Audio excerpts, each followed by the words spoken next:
Hello everyone and welcome to a new update of my multiplayer top-down shooter, which is now called Havana Heat.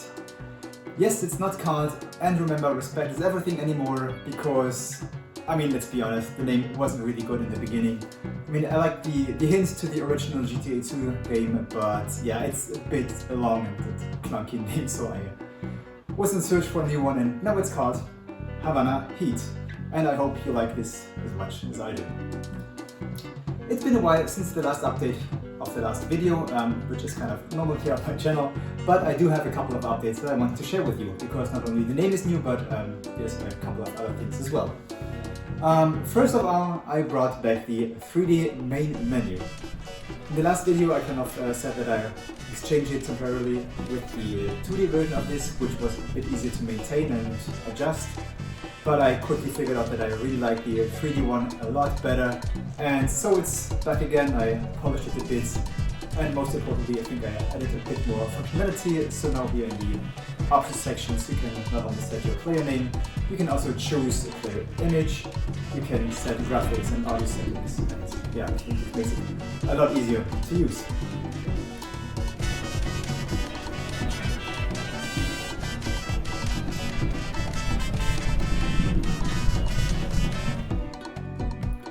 One aspect that I also had to work on again was game performance, mainly on the server side.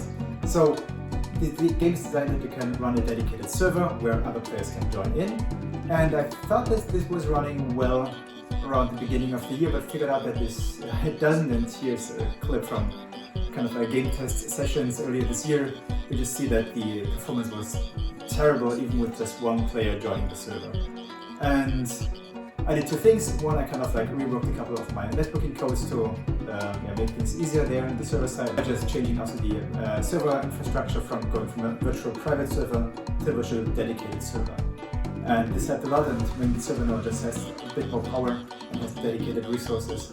And yeah, now it's running a lot more smoothly, as you can see here. So this gameplay is captured while being connected to the online server. And it just runs smoothly, which is good.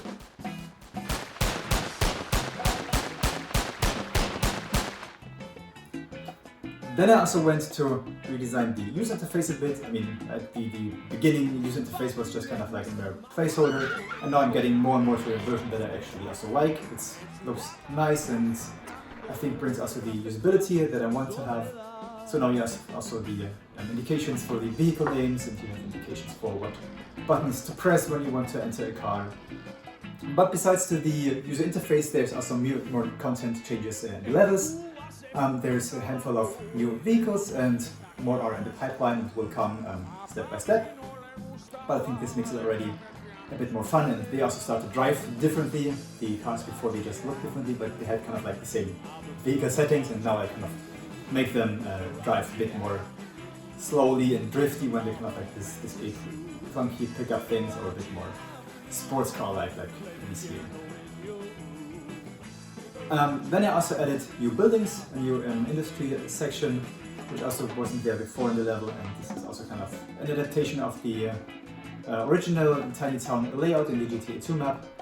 And yeah, you can now walk through this area here, walk up on these silos, get the rocket launcher and keep fragging.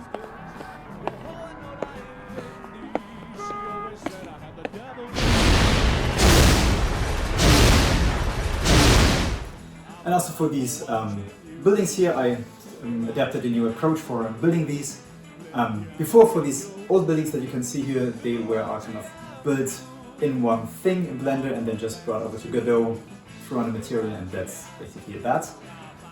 Which makes things easy, but makes it very difficult to adapt things later on. And a way better and very established approach in game making is working with these tile sets. So here in Blender I have started creating a tile set, which means I have different components that I can just puzzle together to create different buildings, and this gives me just a lot more flexibility. Then also in the engine just kind of like assemble these parts to make new and interesting buildings.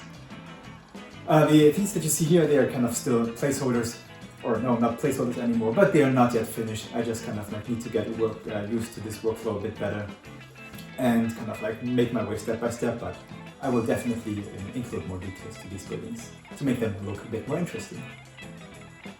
Yeah, okay, I think this is kind of what I can show for the moment. I mean, it doesn't look like much, but yeah, I mean, especially these technical things behind the scenes, they can chew up a lot of time and nerves, unfortunately. But I'm, with this mostly out of the way, I'm very confident that I can release a first version within the next months, which is really nice. And with first version, I mean not the full game, but merely a demo version, which will have this one tiny town level, hopefully more or less kind of like filled with assets, again not fully finished, but just to get the players a taste of what this game will be like, and to capture feedback, which for me is very, very important to know, okay, because I have so little time to really put into this project, and I need to know where do I have to put this time to get the most out of it.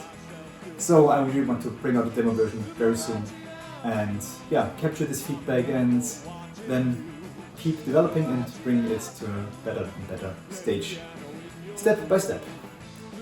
Okay, this is it for the moment, and yeah, I don't want to stretch your time anymore. Happy to have you here on my channel and checking out my videos. Happy to take any questions, and yeah, that's this. Then see you soon. Bye.